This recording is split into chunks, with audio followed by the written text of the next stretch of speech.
إبراهيم وعلى آل إبراهيم في العالمين إنك حميد مجيد.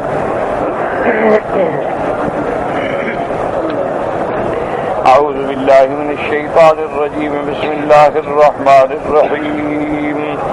رب هب لي حكما وألحقني بالصالحين واجعل لي لسان صدق في الآخرين واجعلني من ورثة جنة النعيم.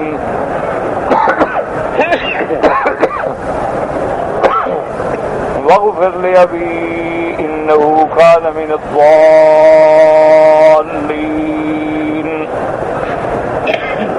ولا تخزني يوم يبعثون يوم لا ينفع مال ولا بنون إلا من أتى الله بقلب سليم. قال المؤلف والمفسر رحمه الله تعالى: أدام النفع بعلومه وعلومكم في الدارين آمين. إلى أن قال: وهذا سؤال من إبراهيم عليه السلام أن يؤتيه ربه حكما.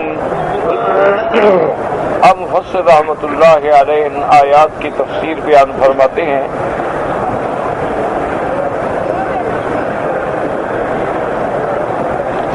کہ ان آیات میں دعا ہے، سوال ہے جو حضرت ابراہیم علیہ السلام نے اپنے اللہ سے سوال کیا کہ اللہ ان کو حکم عطا فرمائے. اب حکم سے کیا مراد ہے؟ قال ابن عباس رضی اللہ تعالی عنہ: حکما هو العلم، یعنی آپ نے یہ دعا مانگی کہ یا اللہ مجھے علم عطا فرما.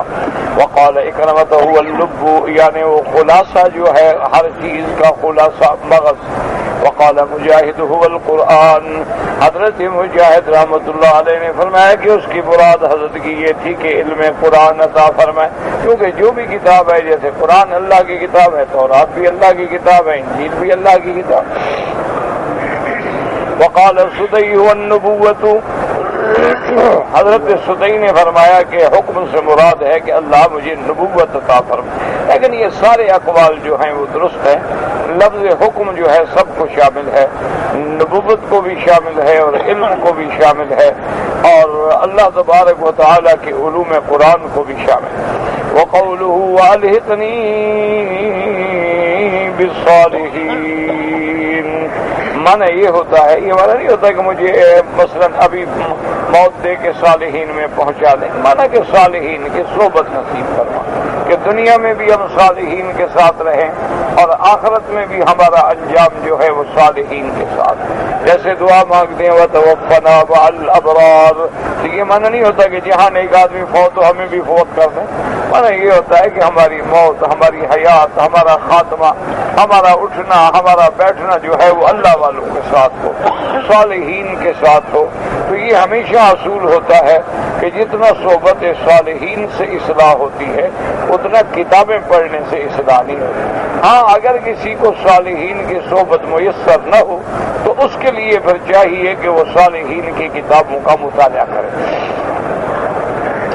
الحقنی بالصالحین اجعلنی مع الصالحین فی الدنیا والآخرہ، یا اللہ دنیا و آخرت میں ہمیں صالحین کے ساتھ اٹھا. کما قال النبی صلی اللہ علیہ وسلم عند الاحتضار، اسی طرح میرے آقا رحمت دو عالم سیدنا محمد مصطفیٰ صلی اللہ علیہ وسلم جب مرض الموت میں بالکل آخری وقت تھا تو حضور دعا فرما رہے تھے اللہم فی الرفیق الاعلی، کہ اللہ مجھے ان کے ساتھ. قالها ثلاثا وفی الحدیث بالدعاء، اور اسی طرح ایک دعا میں میرے محبوب نے یہ دعا بھی سکھلائی: اللہم احینا مسلمین وامتنا مسلمین والحقنا بالصالحین غیر خزایا ولا مبتلین. یا اللہ ہمیں اسلام پہ زندگی عطا فرما، اسلام پہ موت عطا فرما. یا اللہ ہمیں صالحین کے ساتھ شامل فرما، ہمیں رسوائی سے اور تبدیلی سے بچا، ہمیشہ اسلام پہ قائم رکھ، دین پہ قائم رکھ. وقوله واجعل لي لسان صدق في الآخرين، کیا مانا؟ اے وجعل لی ذکرا جمیلا بعدی یذکر بہ ویقتدی بہ فی الخیر، یا اللہ میرے ذکر کو ذکر جمیل بنا دے۔ کیا مانا؟ کہ میرے بعد لوگ میرے کام بھلائی کے کاموں کی اقتدا کریں، تو جب اقتدا کریں گے تو یاد کریں گے۔ اللہ نے حضرت ابراہیم کی یہ دعا بھی قبول فرما لی کہ اب آپ دیکھیں کہ حضور کی امت جب بھی نماز پڑھے گی تو درود میں پڑھے گی اللہم صلی علی محمد وعلی آل محمد کما صلیت علی ابراہیم وعلی آل ابراہیم فی العالمین انک حمید مجید۔ تو حضرت کا ذکر جو ہے وہ باقی اے وجعل لی ذکرا جمیلا بعدی، میرے بعد میرا ذکر جو ہے بہتر انداز میں ہو۔ اذکر بہ ویقتدی بہ فی الخیر، کہ مجھے آخری لوگ جو ہیں وہ بھی یاد کریں اور ہمیں خیر کے کاموں میں اقتدا کریں۔ کیا مانا؟ مجھ سے بھلائی کے کام کرا، جیسے فرماتی ہیں وَتَرَكْنَا عَلَيْهِ فِي الْآخِرِينَ، اللہ نے ان کا نام باقی رکھا، سلام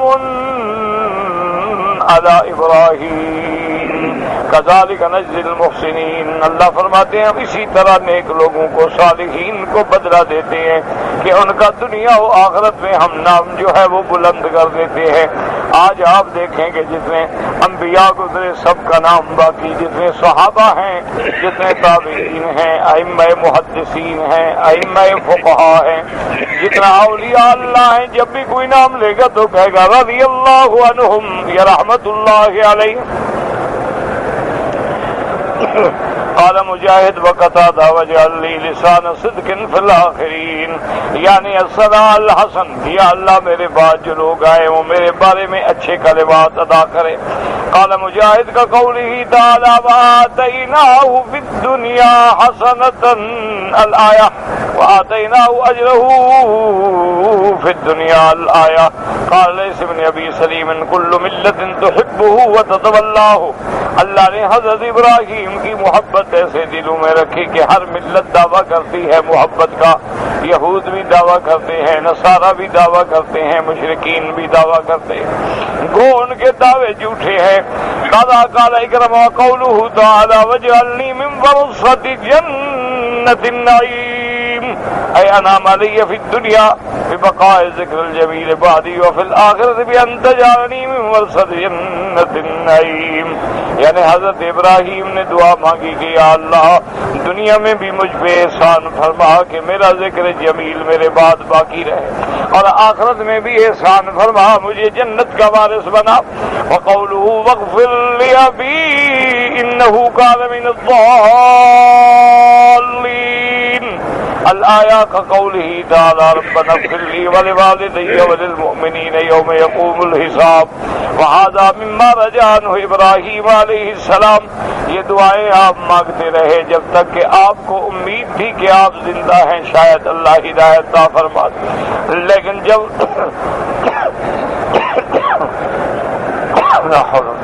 لیکن جب آزر کی موت کفر پہ ہو گئی تو اب حضرت ابراہیم نے دعا مانگنی چھوڑ دی۔ تو مسئلہ یہ ہے کہ اگر والدین کافر ہیں، ہندو ہیں، یہودی ہیں، ان کے لیے دعا مانگو، لیکن جب وہ کفر میں مر جائیں تو اب دعا کا کوئی فائدہ نہیں، اس کے بعد دعا مانگنا منع۔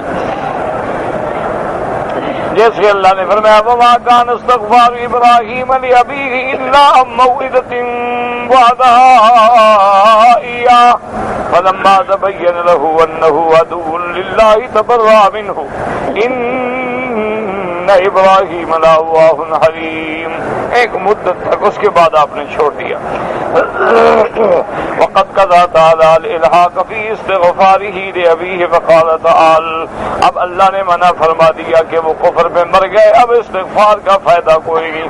اللہ نے فرمایا قد كانت لكم اسوۃ حسنۃ فی ابراہیم والذین معہ، تمہارے لیے ان کا نمونہ جو ہے نمونہ حسنہ ہے، ان کی اقتداء کریں۔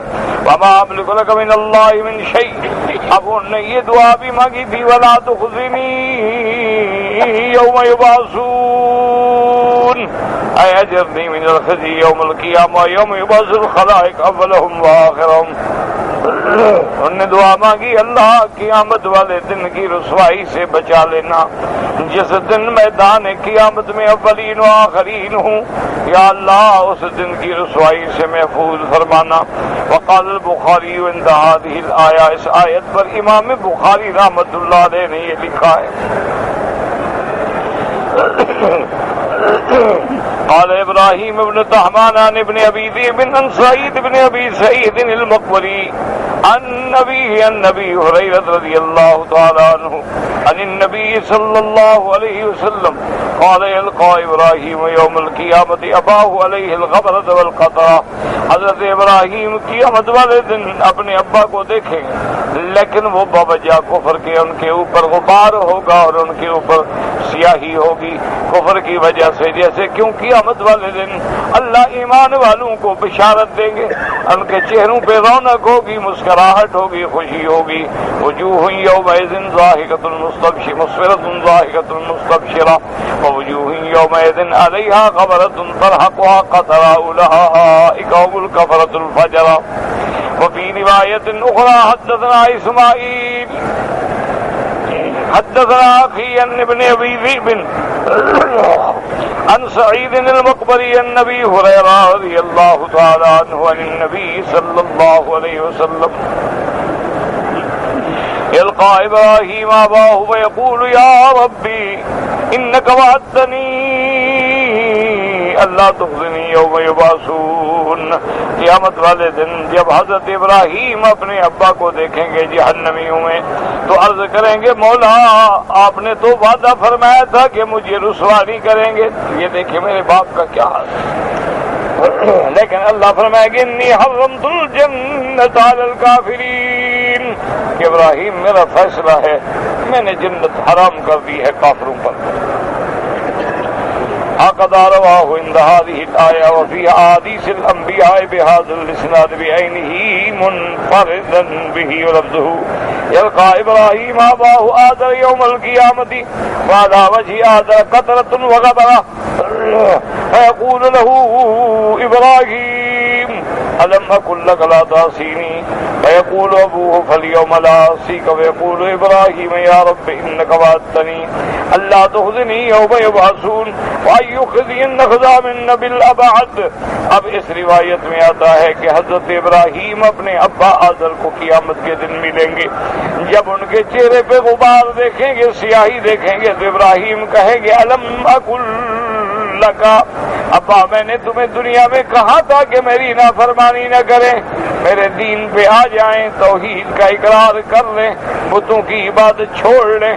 تو اس وقت ان کے ابا کہیں گے کہ ابراہیم آج میں تیری اقرار کرتا ہوں، تیری نافرمانی نہیں کروں گا، لیکن اس دن کیا فائدہ ہوگا؟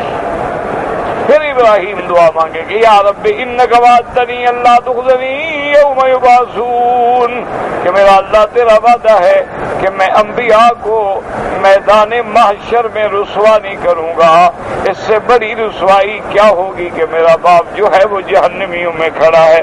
ویقول تعالی انی حرمت الجنت علی الکافرین، اللہ فرمائیں گے ابراہیم ہمارے فیصلے نہیں بدلا کرتے، ہم نے کافروں پہ جنت حرام کر دی ہے۔ ثم یقول یا ابراہیم انظر، اللہ حکم دیں گے ابراہیم اپنے قدموں کے نیچے نظر ڈالو، انظر تحت رجلک فینظر فاذا هو بذبخ متلطخ فیؤخذ بقوائم الغاوی فی النار۔ اب اللہ یہ حکم دیں گے کہ ابراہیم کے ابا آذر کی شکل بدل دیں گے، وہ ایسے ہو جائے گا جیسے جانور ہوتا ہے، متلطخن کسی چیز جیسے خون ملا ہوا جانور، فیؤخذ بقوائم، اس کے پاؤں سے پکڑ کے فرشتے جہنم میں ڈال دیں گے۔ اب حیوان کی شکل ہو گیا، اب کوئی پہچانے گا تو نہیں نا کون ہے، لیکن جنت نہیں مل سکتی، جنت مومنوں کے لیے ہے، کافروں کے لیے۔ تو اسی لیے یہ واقعات ہمیں سنائے گئے کہ نہ کوئی پیر چھڑا سکتا ہے، نہ کوئی فقیر چھڑا سکتا ہے۔ اگر اللہ کا بندہ حضرت ابراہیم خلیل اللہ بھی اپنے ابے کو نہ چھڑا سکیں تو اور کسی کی کیا طاقت ہے؟ اس لیے اللہ نے یہ واقعات سنائے۔ لوگ جاہل ہوتے ہیں کہ نہیں جی وہ پیر چھڑا لے گا، فلانا چھڑا، کون چھڑائے گا؟ بس اس دن تو انبیاء کھڑے کانپتے ہوں گے کہ یا اللہ ہمارے ساتھ کیا ہوگا۔ شرط یہ ہے کہ خاتمہ ایمان پہ ہو جائے تو پھر منزل انشاءاللہ آسان ہو جائے گی. وقولہ ولا تخزنی یوم یبعثون. اخبرنا احمد بن حفص بن عبد الله قال حدثني ابي قال حدثني ابراهيم بن طهمان عن محمد بن عبد الرحمن عن سعيد بن ابي سعيد المقبري النبي هريرة رضي الله تعالى عنه قال قال رسول الله صلى الله عليه وسلم ان ابراهيم راى اباه يوم القيامة. قیامت والے دن جب اپنے ابا کو دیکھیں گے علیہ الغبط والقطرہ. وقال له قد نهيتك عن هذا فعصيتني. اس لیے کہ حضرت ابراہیم نے ابا کو دنیا میں کہا تھا کہ یا ابت لا تعبد الشیطان ان الشیطان کان للرحمن عصیا. یا ابت انی اخاف ان یمسک عذاب من الرحمن. آپ نے ڈرایا تھا کہ ابا چھوڑ دیں ان باتوں کو, اللہ کے سوا غیر اللہ کی پوجا چھوڑ دیں, ان دیوی دیوتاؤں کو چھوڑ دیں, ان بتوں کو چھوڑ دیں, غیر اللہ کو پکارنا چھوڑ دیں, مجھے خطرہ ہے کہیں اللہ کا عذاب نہ پکڑ لے آپ. لیکن آپ نے فرمایا آپ نے تو میری بات نہیں مانی دنیا میں. حضرت ابراہیم کے ابا کہیں گے لاکنی الیوم لا اعصیک واحدۃ. ابا کہیں گے حضرت ابراہیم مہربانی کریں آج کے بعد میں تمہارا کوئی نافرمانی نہیں کروں گا. وقال یا رب وعدتنی اللہ تخزنی یوم یبعثون. اللہ کے آگے عرض کریں گے مولا آپ کا وعدہ ہے کہ آپ رسوا نہیں کریں. کیوں؟ اللہ کا فرمان ہے کہ یوم لا یخزی اللہ النبی والذین آمنوا معہ. اللہ قیامت والے دن اپنے انبیاء کو رسوا نہیں کریں گے اور ایمان والوں کو بھی رسوا نہیں کریں گے. دعا کریں اللہ ہمیں بھی رسوا نہ کرے. وہ کریم ہے, وہ قادر.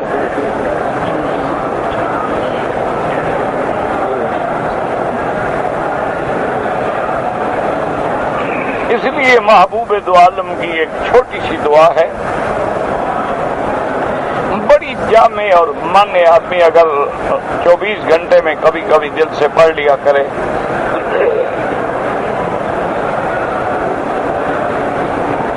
اللہم قنی عذابک یوم تبعث عبادک. یا اللہ ہمیں اس دن عذاب سے بچا لینا جب تم نے اپنے بندوں کو کھڑا کرنا. ایک چھوٹی سی دعا ہے. اور یہ بھی یاد رکھیں کہ اللہ نے جنت جو ہے ایمان والوں کے لیے بنائی ہے اور جہنم جو ہے وہ کافروں کے لیے. ایک اصول یاد ہے کہ جنت اللہ نے مومنین کے لیے بنائی ہے اور جہنم جو ہے کافرین کے لیے. جیسے آپ دیکھیں نا دنیا میں جیل خانے ہیں تو جیل خانے تو مجرموں کے لیے بنائے جاتے ہیں نا. کبھی کبھی شریف بھی پھنس جاتا, اس کو بھی جیل جانا پڑ جاتا. تو اللہ نے جہنم تو کافروں کے لیے بنائی ہے, لیکن ہم اپنے اعمال سے زبردستی جہنم میں جانا چاہتے ہیں. اسی لیے میرے آقا نے محبوب دو عالم نے مثال دی. آپ نے فرمایا کہ میری مثال اور میری امت کی مثال ایسے ہے کہ وہ اپنے آپ کو جہنم میں گراتے ہیں اور میں پیچھے پکڑ پکڑ کے ان کو کھینچتا ہوں, لیکن وہ زبردستی جہنم میں جانا چاہتے ہیں. کوئی شرک کے ذریعے جا رہا ہے, کوئی قتل کے ذریعے جا رہا ہے, کوئی ڈاکے کے ذریعے جا رہا ہے, کوئی عصمت دری کے ذریعے جا رہا ہے. ہر وقت ہم وہ کام کر رہے ہیں جو ہمیں جہنم کے قریب کر رہے ہیں اور جنت سے دور. اس لیے آدمی کو, ورنہ اللہ نے کوئی جہنم ہمارے لیے تھوڑی بنائی. جہنم تو کافروں کے لیے. لیکن جب ہمارے اعمال کافروں سے بھی آگے بڑھ جائیں, جب ہمارے عقیدے کافروں سے بھی زیادہ بگڑ جائیں کہ انہوں نے بتوں کو سجدہ کیا, ہم نے قبروں کو سجدہ کیا, انہوں نے بتوں کے نام پہ پرشاد تقسیم کیے, ہم نے قبروں کے نام پہ لنگر تقسیم کیے, انہوں نے اپنے بتوں اور بھگوان کے چرنوں میں جا کے بلیدان کیا, جانور ذبح کیے, بندے ذبح کیے, ہم نے بھی قبروں پہ جانور ذبح کیے, اٹے گھٹے چڑھائے. کون سا کام ہے وہ جو وہ کرتے ہیں اور ہم نہیں کرتے؟ اسی طرح آج آپ دیکھ لیں ہماری شادیاں ہیں، غمی ہے، خوشی ہے، تمام جو ہندوؤں کی رسمیں ہیں وہ مسلمانوں میں۔ آج مہندی کی رسم ہے، آج فلاں رسم ہے، آج فلاں رسم ہے، آج فلاں رسم ہے، سب ہندوؤں کا رواج۔ اس گھر میں جناب علامت ہے کہ کیا ابھی اب شادی کے دن آنے والے ہیں تو بس ڈھولک بجنی شروع ہو جائے گی اور گانے شروع ہو جائیں گے۔ یہ کس کی رسم؟ یہ مسلمانوں کی رسم۔ ہاتھوں میں سرخ دھاگے باندھے ہوئے ہیں، کس کی رسم؟ ہاتھوں میں لوہے کے بیت اٹھائے ہوئے ہیں، یہ کس کی رسم؟ گھوڑوں پہ چڑھا کے لایا جا رہا ہے، کس کی رسم؟ آگے بینڈ باجا بج رہا ہے اور پیچھے دولہا جو ہے جناب گھوڑے پہ بیٹھا ہے اور اس کے سارے سر سے لے کر پاؤں تک ہار ڈالے ہوئے ہیں۔ وہ غریب اندھا ہو کے بیٹھے، پتہ نہیں ادھر گرتا ہوں یا ادھر گرتا ہوں۔ یعنی اس کی شادی نہیں ہو تو عذاب میں مبتلا۔ کس کی رسم؟ ٹھنڈے دل سے آپ بتائیں کہ کس کی رسم؟ اب جناب وہ گھر میں داخل ہوں گے، پانی چھڑکا جا رہا ہے، کس کی رسم؟ اب جناب رات ساری رات جو ہے کھانے میں اور بجانے میں اور گانے میں گزر رہی ہے، کس کی رسم؟ ہم لوگوں نے تو عقیدے سے لے کر عمل تک اپنے آپ کو کافروں سے بھی آگے گرا دیا ہے۔ وَلَا نَقُولُ إِلَّا لَا حَوْلَ وَلَا قُوَّةَ إِلَّا بِاللَّهِ الْعَلِيِّ الْعَظِيمِ۔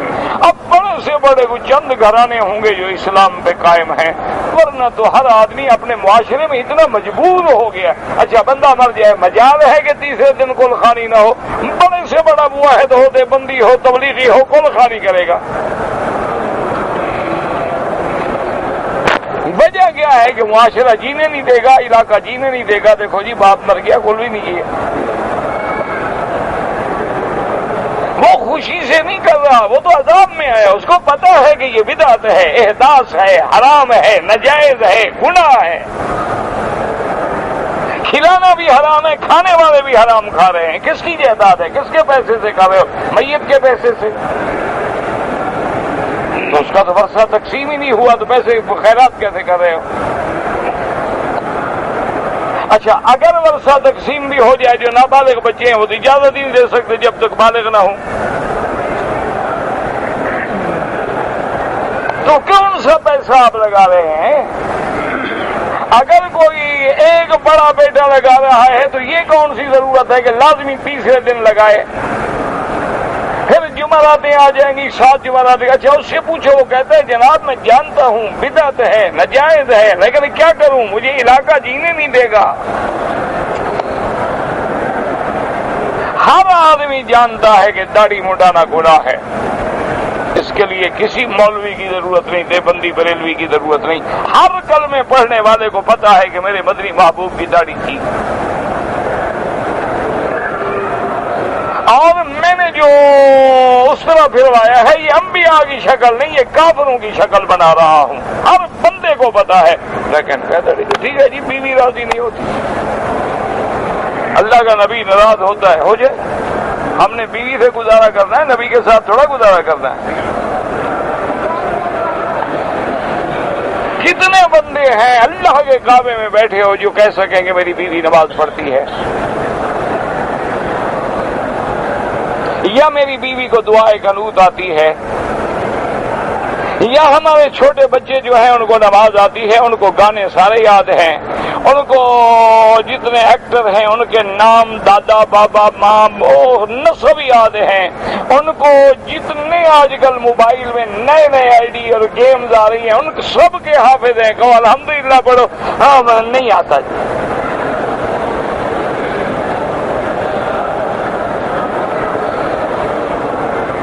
بڑے سے بڑا عالم ہو، پیر ہو، مولوی ہو، جا کے اس کے سرانے دیکھو، گدے دیکھو، پلنگ دیکھو، پردے دیکھو۔ اسی طرح گھر تھا میرے مدنی محمد مصطفیٰ کا۔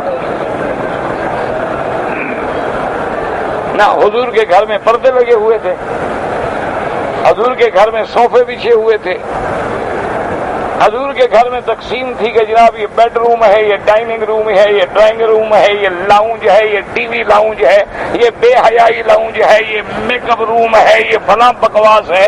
یہ اللہ کے نبی کے گھرانے میں تھا تو پھر کیا مطلب ہے؟ او جی اب اللہ نے آسانیاں کر دی ہیں تو پھر داڑھی منڈانے والوں کے لیے بھی آسانیاں ہو گئی ہیں، ان کو بھی کرنے دو. جب تم اللہ والے حضور کے راستے پہ نہیں چلو گے تو اور کون چلے گا؟ اچھا کون جانتا؟ ایک بندہ یہاں کوئی مجھے بتا دیں جو حضور نے ساری زندگی پگڑی باندھی ہے؟ ہم کتنے ہیں جو باندھتے ہیں؟ اچھا بعض لوگ رواج میں باندھتے ہیں، جیسے بعض علاقے ہیں نا بلوچوں کے سب باندھتے ہیں، وہ کوئی سنت سمجھ کے نہیں باندھتے.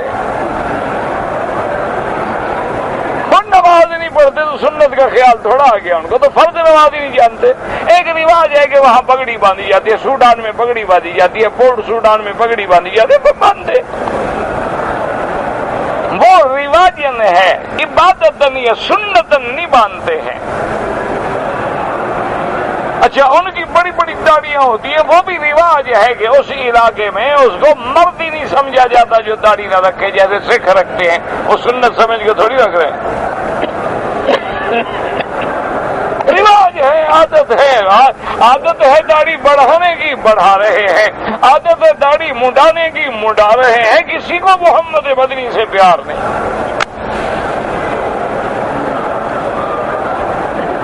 دیکھو جی چھوڑو جی، یہ دیوبندی ہے، بریلوی ہے، تبلیغی ہے، اہل حدیث ہے، حنفی ہے، شاپ، چھوڑے ان باتوں کو. اب جناب اخبار والوں نے کارٹون چھاپا ہے، انہوں نے میرے محبوب کی گستاخی کی ہے. ٹھیک، حضور کی گستاخی کرنا جو ہے ایمان سے کہیں اس سے بڑا زندیق کوئی ہے دنیا میں جو حضور کی گستاخی کرے؟ اچھا جو روزانہ مکے میں آتے ہیں عمرے کے لیے، اب مدینے میں بھی انشاءاللہ جائیں گے، وہاں جا کے صلاۃ و سلام بھی پڑھیں گے، اور روزانہ شیو کرنے کے بعد بال جو ہیں داڑھی مبارک کے بال وہ گندی نالیوں میں ڈال رہے ہیں. اس سے بڑا وہ استہزاء ہے؟ صرف کارٹون چھاپنا استہزاء ہے؟ داڑھی منڈانا حضور کی محبت کی دلیل ہے؟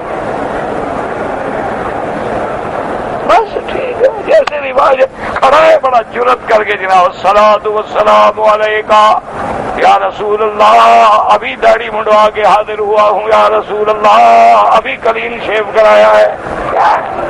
شرم کرو، سے نہ جاؤ بہتر.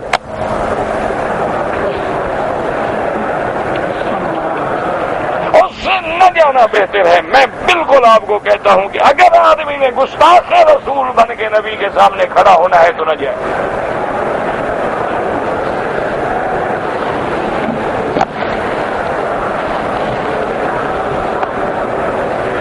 جب ہمیں حضور کی شکل مبارک سے پیار نہیں، کہتے ہیں یہ استہزاء کرتے ہیں. حرم کے باہر کھڑے ہیں، سگریٹ پی رہے ہیں، سگریٹ پھینکی آگے، اللہ اکبر. یہ ابھی دیکھیں موبائل بج رہے ہیں، گستاخی نہیں ہے کہ اللہ کے حرم میں گانے لے آؤ، میوزک لے آؤ.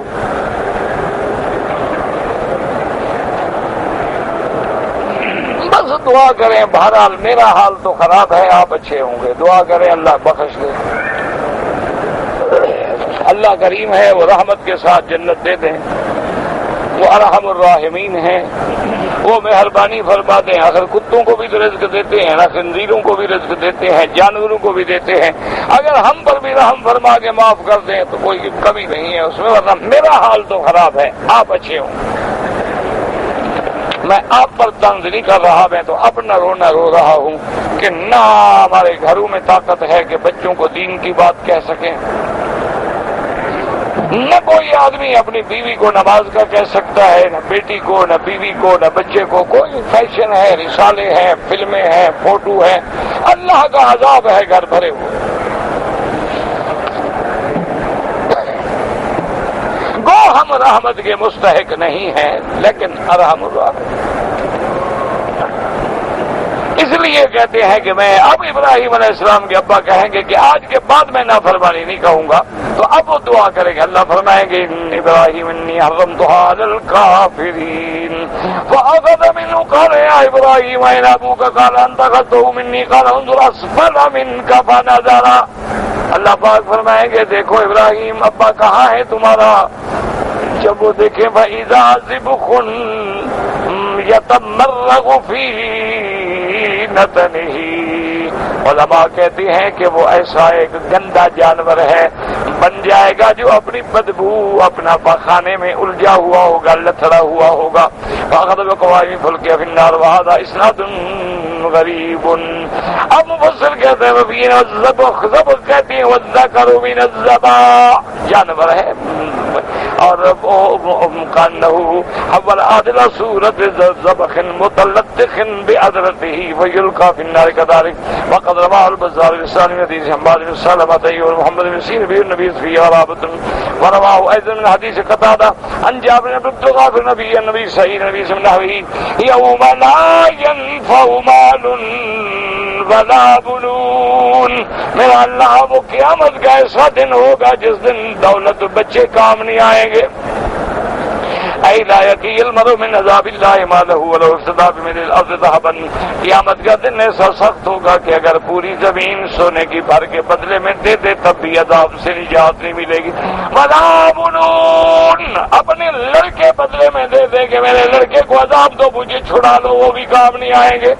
ولو افتدى بمن الارض جميعا فلا ينفع يومئذ الا الايمان بالله واخلاص الدين له والتبرئ من الشرك واله، اس دن تو صرف ایمان کام آئے گا، توحید کام آئے گی، مشرکین سے برات کام آئے گی، نہ دولت نہ دنیا نہ اہل نہ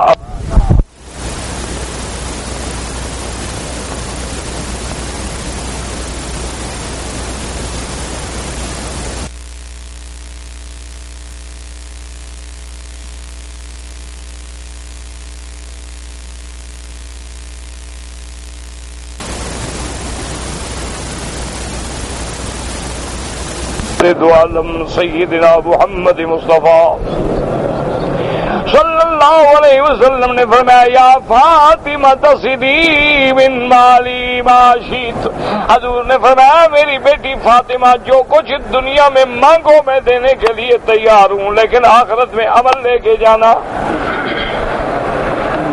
اللہ اپنی بیٹی کو کہہ رہا ہے، اور ہم ماشاءاللہ ہماری بیٹیاں تو ابھی ریس سے فارغ نہیں ہوئی نا، تو دوڑ رہی ہیں نا، پتہ نہیں ان کی دوڑ کہاں پہنچتی ہے، ابھی تو انہوں نے دوڑنا شروع کیا ہے نا۔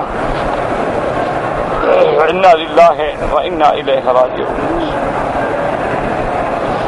الا من اتى اللہ بقلب سلیم، وہ آدمی بچے گا جو سلیم دل لے کے آئے گا۔ کیا مانا؟ اے سلیم من الدنس من الشرک، شرک سے بھی پاک، کفر سے بھی پاک، وہ قیامت والے دن صرف وہی بندہ بچے گا۔ سالم من الدنس والشرک، قال ابن سیرین القلب السلیم کس کو کہتی ہیں؟ یعلم ان اللہ حق، کہ اللہ کی ذات حق ہے، وان الساعۃ آتیۃ لا ریب فیہا، وان اللہ یبعث من فی القبور۔ قال ابن عباس الا من اتى الله بقلب سلیم، ان القلب السلیم یشهد اللہ الہ الا اللہ۔ وقال مجاہد والحسن وغیرهما بقلب سلیم یعنی من الشرک۔ وقال سعید بن المسیب القلب السلیم هو القلب الصحیح، اي وهو قلب المؤمن، لان قلب الكافر والمنافق مریض۔ انہوں نے فرمایا مومن کا دل چونکہ منافق اور کافروں کا دل جو ہے وہ بیمار ہوتا ہے، وہ سلیم نہیں ہوتا۔ فی قلوبهم مرض فزادهم اللہ مرضا ولهم عذاب علیم بما كانوا یکذبون۔ قال ابو عثمان النیسابوری والقلب السلیم کا کیا معنی؟ انہوں نے فرمایا السالم من البدعۃ المطمئن الى السنۃ، قیامت والے دن وہ نجات پائے گا جو بدعت سے دور ہوگا، سنت پہ چلنے والا ہوگا۔ اللہم ارزقنا حسن الختام، یا اللہ خاتمہ ایمان پہ فرمانا، وَأَن يَجْعَلْ آخِرُ كَلَامِنَا لَا الہ الا اللہ، یا اللہ جب آخری گھڑی آئے تو زبان پہ جاری فرما دے لا الہ الا اللہ محمد الرسول اللہ۔ یا اللہ ہر کلمے پڑھنے والے کا خاتمہ ایمان پہ فرما دے، یا اللہ ہماری گستاخیاں معاف فرما دے، یا اللہ ہماری خطائیں معاف فرما دے، رحم کا معاملہ فرما۔ واللہ اعلم۔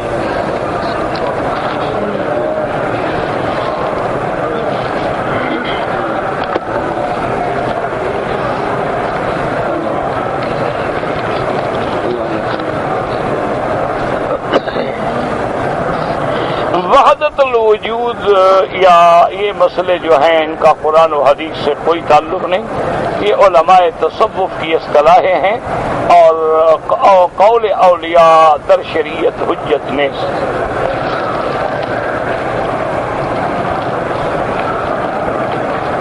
بیوی کو ماں بلانا منع ہے؟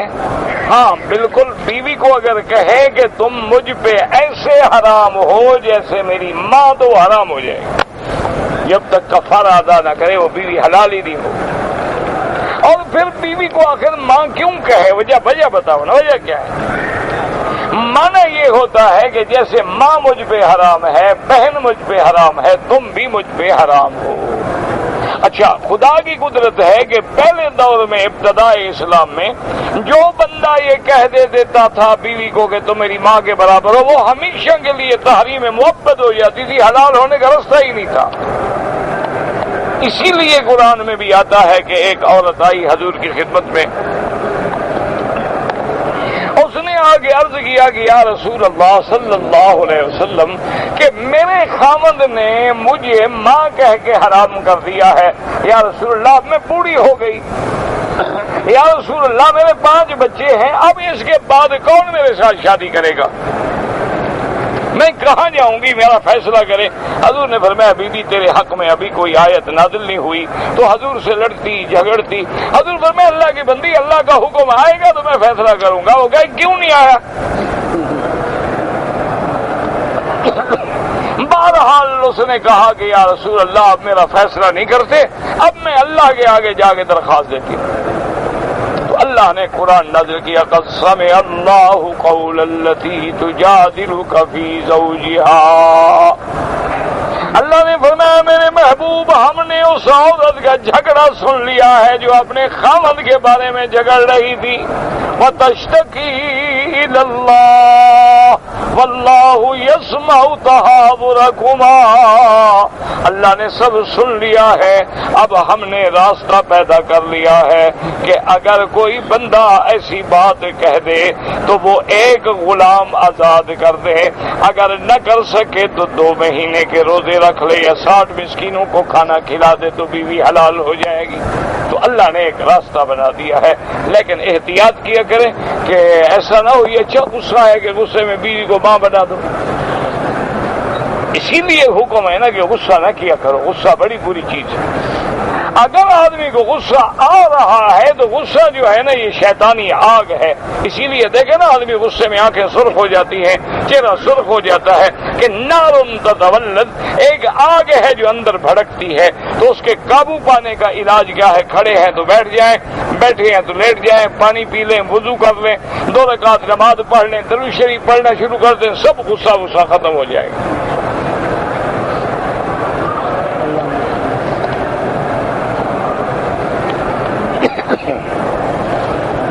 طواف کے بعد جو 2 رکعت پڑھتے ہیں، ایک مسئلہ سمجھ لیں کہ طواف چاہے حج کا ہو، عمرے کا ہو، واجب ہو، فرض ہو، نظر ہو، نفل ہو، ہر طواف کے بعد 2 رکعت ہے۔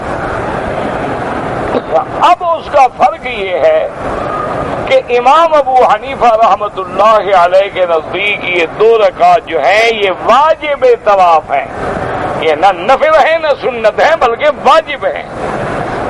یعنی جب آدمی پڑھے تو ان کے نزدیک دل میں نیت ہوگی یا اللہ میں 2 رکعت واجب الطواف پڑھ رہا ہوں۔ اچھا، باقی ائمہ کے نزدیک 2 رکعت سنت طواف ہے، نفل تو کسی کے نزدیک نہیں ہے۔ پتہ نہیں لوگوں نے کہاں سے بنا لیا ہے 2 رکعت نفل، 2 رکعت نفل، 2 رکعت نفل۔ اصل میں لوگوں کو غلطی یہ ہوتی ہے کہ طواف چونکہ نفل ہے لہذا 2 رکعت بھی نفل ہو گئے۔ وہ اللہ کے بندے، نفل اس وقت ہے جب تم نے طواف شروع نہیں کیا، جب شروع کیا تو واجب ہو گیا۔ تو اس لیے ہمیشہ یاد رکھیں کہ 2 رکعت جو ہے وہ امام ابو حنیفہ کے نزدیک واجب ہیں، باقی حضرات کے نزدیک سنت ہیں۔ اچھا، اب دونوں کا فرق بھی سمجھیں۔ اگر ایک آدمی نے طواف کیا ہے اور اس نے 2 رکعت نہیں پڑھی ہے، 1 دن گزر گیا، 2 دن گزر گئے، امام ابو حنیفہ فرماتے ہیں لازم پڑھ لے کیونکہ واجب ہے اس کو پڑھنا۔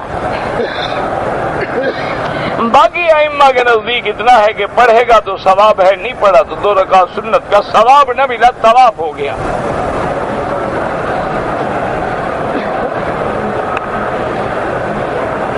کہتے جی کہ میں نے سنا ہے کہ عرب والوں کو برا بھلا نہیں کہنا چاہیے، نہ اور دوسروں کو کہنا چاہیے، یہ بھی تم نے سنا ہے؟ کہے کہ دیکھو کیسے ٹھیک کرتے ہیں تمہیں۔ بھائی برا بھلا تو کسی کو بھی نہیں کہنا چاہیے، چاہے وہ عرب ہو یا عجم ہو، اور عرب کو تو بطور خاص برا نہیں کہنا چاہیے کہ النبی عربی، ہمارا محمد مصطفیٰ عربی ہے۔ تو جب ہم عرب کو گالی دیں گے تو حضور بھی تو عرب ہیں، جب ہم عرب کو گالی دیں گے تو اللہ کا کعبہ بھی تو عرب میں ہے نا، جب ہم عرب کو گالی دیں گے تو لغت قرآن اللہ کا کلام بھی تو عربی ہے، جب ہم عرب کو گالی دیں گے تو زبان جنت جو ہے وہ بھی تو عربی ہے، تو لفظ عرب عام ہے، وہ تو سب کو پہنچے گا۔ ہم جو آپ کو کہتے ہیں بار بار داڑھی کا، داڑھی تو آپ اپنی منڈاتے ہیں، لیکن سنت کس کی ہے؟ تو یہ کہاں جائے گی؟ مرنا داڑھی تو آپ اپنا اس طرح پھرواتے ہیں، مجھے کیا تکلیف ہے؟ ابھی چہرہ آپ کا رگڑا جاتا ہے، مردوں سے نکل کے عورتوں میں آپ شامل ہوتے ہیں، مجھے کیا تکلیف ہے بھائی؟ اصل بات یہ ہے کہ یہ داڑھی رکھنے کی سنت کہاں سے چلی؟ حضرت آدم علیہ السلام سے لے کر محمد مصطفیٰ تک ایک اللہ کا پیغمبر نہیں ہے جو بغیر داڑھی کے ہو، ایک اللہ کا ولی نہیں ہے جو بغیر داڑھی کے ہو۔ آپ کے جتنے پیر ہیں بزرگ ہیں ان کی داڑھی ہوتی ہے؟ نہیں، چلو آپ جس پیر کے بھی مرید ہوں، چلو کوئی بات نہیں، ان پیروں کی داڑھی ہے تو تمہیں ان کی شکل سے کوئی غصہ ہے، نفرت ہے؟ تو پھر پیر بنانے کا کیا فائدہ؟ ان کی تو تمہیں شکل بھی پسند نہیں۔ بھائی آدمی کسی کے ساتھ محبت کرتا ہے، کپڑے بھی ایسے پہنتا ہے، لباس بھی ایسے پہنتا ہے، کوشش کرتا ہے کہ میں بات اسی انداز میں کروں۔ آپ دیکھیں نا ہمارے نوجوان لڑکے جو باہر جاتے ہیں پڑھنے کے لیے، یورپ جاتے ہیں، امریکہ جاتے ہیں، کسی اور ملک میں جاتے ہیں، واپس آئیں تو ان کو جناب دیکھیں کپڑے پہنے ہوئے دیکھیں، لباس دیکھیں، ان کا جین کی پینٹ دیکھیں، بدبو آ رہی ہوگی، 200 سال پرانی نظر آئے گی، لیکن پہنے گا وہ جین، اور منہ ٹیڑھا کر کے ایسی باتیں کرے گا جیسے ابھی اس کو دریائے ٹیمز سے کسی نے نکالا ہو۔ اچھا وہ پہلے کہتے تھے نا گڈ مارننگ، یہ بھی اب وہ ہائے، یہ بھی ہائے کرے گا، یعنی ان سے محبت ہے تو شکل بھی انگریز کی، صورت بھی انگریز کی، سیرت بھی انگریز کی، لباس بھی انگریز کا، اور ہر چیز میں نفرت ہے محمد مصطفیٰ سے۔ اور پوچھو ہو کون جناب؟ مسلمان ہو، کیوں آئے ہو جی؟ عمرہ شریف پہ آئے، ماشاءاللہ۔ اس سے بہتر ہے نہ کرو عمرہ، گھر میں بیٹھے رہو۔ دیکھو نا اللہ کے کعبے میں جب آؤ گے، ملتزم پہ رگڑا لگاؤ گے، ماشاءاللہ، تو یہ پتھر قیامت میں گواہی نہیں دے گا، اللہ بھائی اتنا بے حیا ہے کہ چہرہ سنت کے خلاف کر کے مجھے لگانے بھی آ گیا۔ اس سے بہتر ہے خدا کے کعبے کو گواہ تو نہ بناؤ اپنے خلاف۔ تو بس ٹھیک ہے، گناہ گار ہیں، اللہ میاں ہمیں نہ آپ کا نبی پسند، نہ سنت پسند، نہ مکہ پسند، نہ مدینہ پسند۔ ٹھیک سیدھی بات کرو، یا مسلمان بنو یا کافر بنو، یا آزادی ترازا بٹیر، کیا فائدہ؟ اسی لیے کسی نے کہا ہے نا کہ بگڑی ہوئی عقل سے حماقت اچھی، بگڑی ہوئی عقل سے حماقت اچھی، اور دھوکے کی محبت سے عداوت اچھی۔ آج اگر 1 ارب 37 کروڑ مسلمان ہوتا، کسی بدبخت کو جرأت ہوتی کہ وہ میرے محمد مدنی کی توہین کرتا، لیکن ان کو پتا ہے مسلمان مر گیا ہے، ختم ہو گیا، ان کو پتا ہے ایک نابینا صحابی ہے، اس کو پکڑ کے لائے حضور کی خدمت میں، انہوں نے کہا یا رسول اللہ اس نے اپنی بیوی کو قتل کر دیا ہے۔ حضور صلی اللہ علیہ وسلم کی خدمت میں ہے، نابینا ہے، آنکھیں بھی نہیں، اندھا ہے بیچارہ۔ حضور نے فرمایا کہ حل قتل تھا؟ انہوں نے کہا ہاں یا رسول اللہ میں نے بیوی کو قتل کر دیا۔ اور نے کہا یا رسول اللہ میری عرض سن لے، میری بیوی بے انتہا خوبصورت ہے، اللہ نے اس کے بدن سے جو مجھے اولاد دی ہے وہ ایسے ہے جیسے لال چمکتے ہوں، لیکن میرا محبوب تیرے شان میں بدبخت گستاخی کرتی تھی، میں نے کئی دفعہ سمجھایا، بار بار سمجھایا، وہ گستاخی سے باز نہیں آئی، میں نے برداشت نہیں کر سکتا، میں اندھا ہوں یا کوئی ہوں کہ میرے گھر میں ہو اور گستاخ رسول ہو، آخر میں نے اٹھایا خنجر اور ٹکڑے ٹکڑے کر کے تیری دربار میں قیدی ہوں، جو سزا دینی ہے دے دیں۔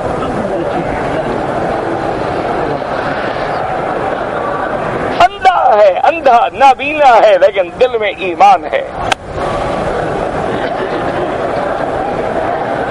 حضور صلی اللہ علیہ وسلم کا گستاخ ہے کعب ابن الاشرف یہودی، صحابی نے قتل کیا اور اللہ کی شان یہ ہے کہ اس کے قلعے سے گرنے سے ٹانگ ٹوٹ گئی۔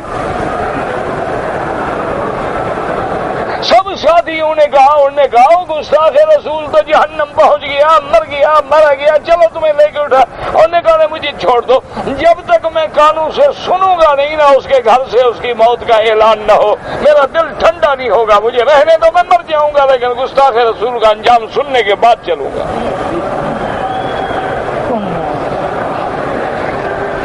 عزیز بات ختم ہے، وہ جانتے ہیں کہ یہ نام کے مسلمان ہیں، برگر ہمارا کھاتے ہیں، پیپسی ہماری پیتے ہیں، پیزا ہمارا ہضم کرتے ہیں، یہ چیز ہماری کھاتے ہیں، تعلیم ہماری پڑھتے ہیں، جیسے اکبر الہ آبادی نے کہا تھا کیسے بچے سے بو آئے ماں باپ کے اتوار کی، دودھ ہے ڈبے کا اور تعلیم ہے سرکار کی۔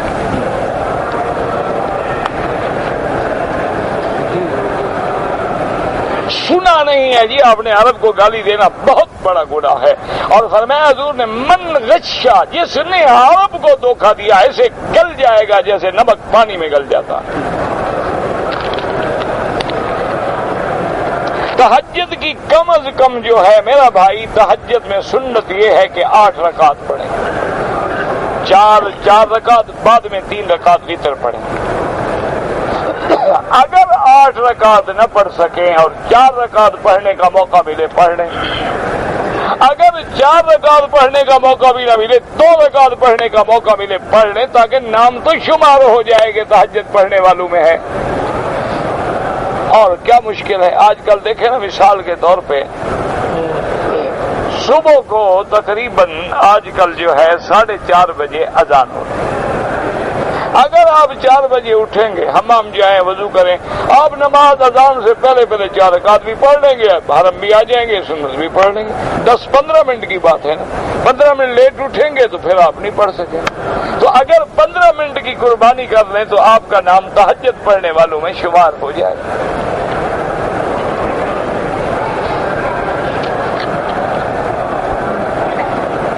کہتے جی کہ اگر بیت اللہ شریف کے غلاف کا ٹکڑا ہم فریم میں لگا کے رکھ لیں کوئی منع نہیں، کوئی بات نہیں۔ ایک آدمی کی نوکری ہے، ڈیوٹی ہے، مکے میں رہتا ہے، ٹھیک ہے، کوئی منع نہیں، رہنا چاہیے، لیکن بہرحال یہ خیال رکھیں کہ اگر وہ شادی شدہ ہے تو اپنی بیوی کا، اپنے گھر والوں کے حقوق کا بھی خیال رکھے۔ نماز وتر کی بھی کنا ہے، کنا کیا ہوتا ہے پتہ نہیں، کنا یا قنوت پتہ نہیں کیا ہے، بہرحال وتر میں دعائے قنوت ہے۔ کہا حرم میں 1 نیکی کے بدلے 1000 نیکی ملتی ہے، ہاں 1000 نہیں لاکھ ملتی ہے۔ 1000 کس نے کہا آپ؟ حرم میں 1 نیکی کے بدلے 1 لاکھ ملتی ہے، گناہ 1 کا 1 لکھا جاتا ہے، لیکن وہ آدمی کو برباد کرنے کے لیے وہ 1 گناہ ہی کافی ہے۔ دیکھو نا، 1 چوری آپ لوگوں کے گھر سے کریں، 1 چوری بادشاہ کے گھر سے کریں، ہے تو چوری، دفعہ تو دونوں پہ 380 379 لگے گا، لیکن بادشاہ کے گھر کے چور کے ساتھ جو حشر ہوگا۔